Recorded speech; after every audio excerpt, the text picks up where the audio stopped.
नमस्कार, मैं हूं doctor K Aggarwal, president heart care foundation of India and CMAAO, past national president Indian medical association and editor मेटाक्स।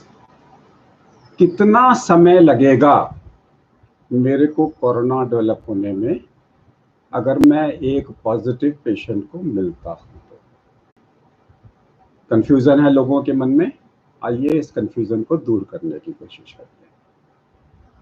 अगर किसी एक पेशेंट को टीबी है, फेफड़ों का टीबी है, उसका स्पूटम में एएफबी पॉजिटिव है और वो मेरे साथ में प्लेन में जर्नी कर रहा है और 4 घंटे के बाद में हमारा प्लेन लैंड कर जाता है, मेरे को टीबी होने के चांसेस बहुत कम हैं अगर वो मेरे साथ में भी बैठा हुआ है तो, क्योंकि टीबी का एक्सपोजर टाइम मेरे को कम से कम 8 घंटे का चाहिए।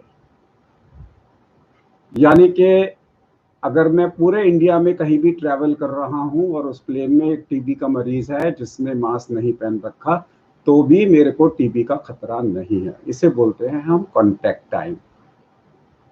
कॉन्टैक्ट टाइम कोरोना के अंदर में 30 मिनट का है। कुछ लोग 10 मिनट का भी बोलते हैं, लेकिन अगर हमारा जो सिमाओ गाइडलाइंस है, confederation of medical association of Asia and Oceania, हमारी गाइडलाइंस में ये 30 मिनट्स का है।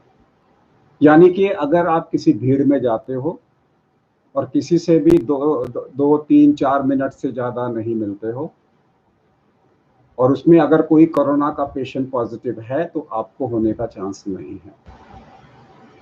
अगर आपको कोरोना पॉजिटिव है और आप एक 100 लोगों की भीड़ में जाते हो और किसी से भी 2 मिनट से ज़्यादा नहीं मिलते, तो हो सकता है किसी को भी वो इन्फेक्शन ना हो, अनलेस आपने सरफेस पे रख दिया और लोग उस सरफेस को टच करें। हम सिर्फ ड्रॉपलेट टू ड्रॉपलेट, यानी कि we are talking about droplet infection which is human to human transmission की बात कर रहे हैं।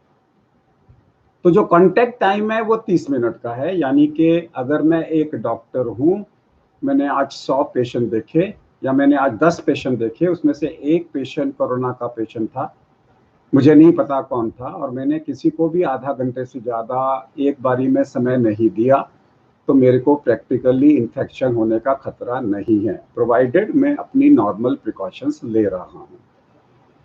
सो साइकेट्रिस्ट को अपना काउंसलिंग टाइम आधा घंटे से कम कर देना चाहिए। डॉक्टर सर्जन्स को अगर उनका surgical time less than 30 minutes है, it is fine. If it is more than 30 minutes तो डेफिनेटली 2 सर्जन्स को मिलकर सर्जरी करनी चाहिए, ताकि कोई भी एक सर्जन को आधा घंटे से ज़्यादा का सर्जिकल टाइम ना हो। अगर आप किसी रेस्टोरेंट में जा रहे हैं तो फिर आप आधा घंटे से कम का समय रखिए। आप पिक्चर हॉल जाएंगे, वो तो पॉसिबल नहीं होगा कि आधा घंटे का होगा, इसलिए पिक्चर हॉल में हमेशा आपका रिस्क रहेगा। अगर मॉल पे घूमने जाएंगे तो रिस्क रहेगा, आपने कुछ खरीदना है, गए, खरीदा, वापस आ गए, तो आपको रिस्क नहीं है।